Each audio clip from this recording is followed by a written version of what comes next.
जिंदगी किसी दौड़ का मैदान नहीं, जहां हर किसी को एक ही वक्त पर मंजिल तक पहुंचना हो। हर इंसान की अपनी रफ्तार होती है, अपनी दिशा होती है और अपना समय होता है।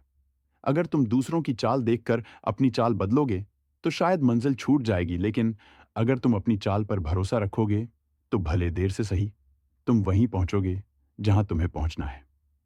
ये कहानी है विवेक की, एक ऐसे लड़के की जो हमेशा दूसरों की तरह बनना चाहता था, पर समझ नहीं पाया कि उसकी अपनी पहचान ही उसकी सबसे बड़ी ताकत थी।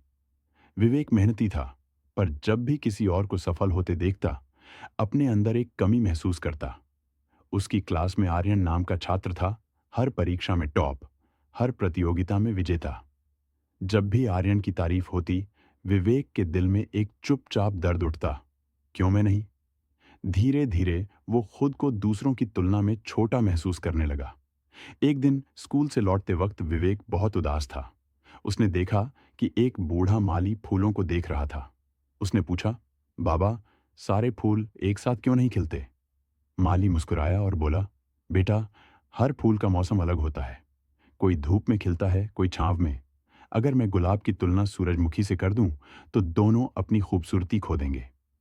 यह बात विवेक के दिल को छू गई। उसे एहसास हुआ कि तुलना इंसान को कमजोर नहीं बनाती, बल्कि उसकी अपनी चमक को ढंक देती है। उस दिन के बाद उसने ठान लिया, अब वो किसी और जैसा नहीं बनेगा, बल्कि अपने बेहतर रूप के लिए काम करेगा। धीरे धीरे उसने अपनी पढ़ाई में सुधार किया, आत्मविश्वास वापस पाया और 1 साल बाद वही विवेक सबसे ज्यादा प्रगति करने वाला छात्र बना।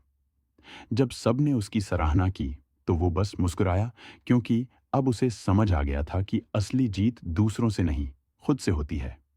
जिंदगी में हर किसी का समय अलग होता है। किसी की सुबह जल्दी आती है, किसी की देर से, लेकिन आती जरूर है।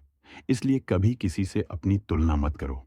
अपने सफर पर भरोसा रखो, क्योंकि जब तुम्हारा वक्त आएगा, तो तुम अपनी रफ्तार से अपनी मंजिल तक जरूर पहुंचोगे।